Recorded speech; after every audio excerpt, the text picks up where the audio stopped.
Hello everybody and welcome back to another Fam 2 Cents cooking video, and as promised today we are going to be making ramen eggs. Now I know you've seen these eggs in the ramen videos that I've been making, and you've probably been wondering how to make them. The process is very simple and it is absolutely worth it. It takes a little bit of time, but like I said, 100% worth it. They are 10 times better this way than just eating regular eggs. So the ingredients is you want to add some mirin, rice vinegar, salt, pepper, sugar, soy sauce, and obviously you want to have your eggs. Now I didn't give any specific measurements to this because it really depends on how many eggs you're using. So just go for the standard 1 tablespoon of each until you have the amount that you need. I'd say probably going with 1 tablespoon each, that'll probably be enough for about 2 to 3 eggs, and just kind of go for the measurement from there. I didn't exactly measure it because, like I said, there's kind of no need to. Just stick to that metric and you'll be fine. You can taste it. It's not going to kill you if you taste it to make sure that it's where you want it to be. So yeah, just stick to that guideline and you should be a-okay. The next step you want to do is to boil your eggs. Now this one is you only got really one rule: no more than 6 minutes. 6 minutes is the sweet spot. I've done my research on this and looked around, and pretty much everybody's saying that 6 minutes exactly is the sweet spot. No longer, no shorter. Boil them for 6 minutes and you should get the perfect ramen eggs. And what'll happen is you'll get kind of this custardy consistency in the middle, which is exactly what you want for your ramen eggs. It is really good. You definitely do not want that whole I guess the American style boiled eggs where the center is completely solidified or anything like that. You want it to be runny. Well, not completely runny like pouring out, but you definitely want it to be still a liquid but on its way to being solid. That is the perfect consistency right there, and it matters. Believe me, it actually truly matters. So 6 minutes is a sweet spot. Make sure you hit it. So the next order of business is the cracking and the peeling of the eggs. Now this can be extremely painful, depending on what your situation is and how delicate you are with them.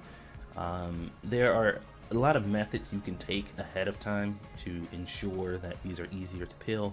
Like if you have, I can't remember what it's called, but there's a tool that you can get that'll allow you to poke a very tiny hole into the bottom of the egg to allow water to come in when it's boiling, and then when you dredge them into cold water afterwards, which is the step that I missed here. I'm sorry, I forgot to mention that after your eggs come out, before you peel them, you want to put them into ice water for about the same time, probably about 6 minutes, and that'll allow them to cool enough for you to be able to handle them.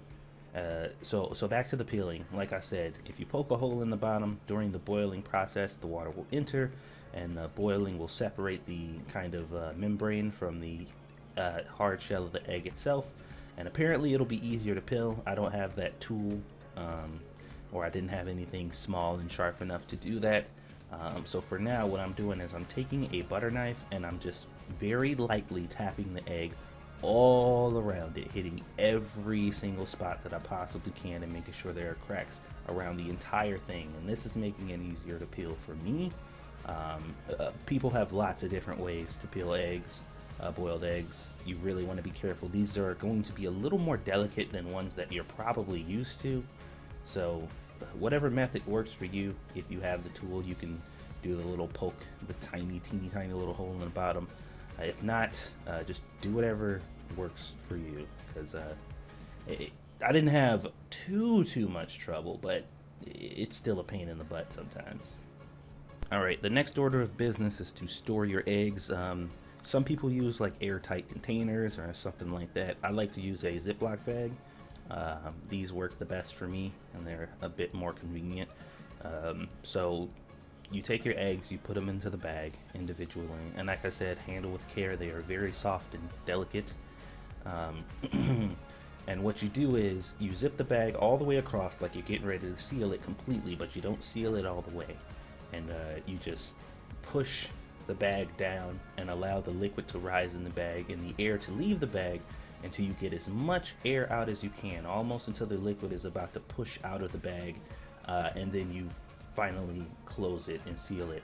And if you do this correctly, what will happen is there will be as little air in the bag as possible, and you know, you'll get more of a kind of airtight seal for it, and that'll allow the kind of juices or whatever to really penetrate the egg. So there you go. This is what it should look like when you're done. Very simple, very easy. And you want to sit this in your fridge in another bowl or something like that, so all the eggs can kind of sit on the bottom and the liquid can cover them completely, and you're good to go. Rule of thumb, at least 24 hours. At least 24 hours is how long you want to leave them in there. You can do it longer, and some people would recommend that you do it longer than that. I'd say a minimum of 24 hours. Longer if you want that flavor to penetrate more. So here's the consistency right here that you're looking for. I went ahead and cut the egg in half. This was the one I was going to eat right away. That's what you want right there. That consistency is pretty much perfect. It's still a liquid, but almost a solid, very custard-like, thick and not thin. It's not like pouring out or anything like that. That's what you want. That's what you're looking for. And there you go. You have yourself the perfect ramen egg.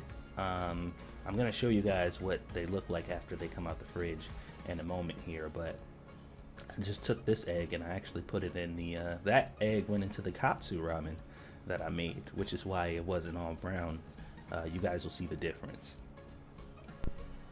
So here it is, guys, the final product. You can see it's that beautiful brown color, and when you cut it, it still has that custard-like consistency on the inside. I could not see myself eating ramen without these eggs. They are the perfect addition to any bowl of ramen, in my opinion, and you have to try this. I highly, highly recommend it. It is definitely worth it. Don't forget to hit that like button, guys, if you enjoyed the video. Subscribe if you haven't already, and share this video wherever you share other food stuff, and I will see you guys on the next one.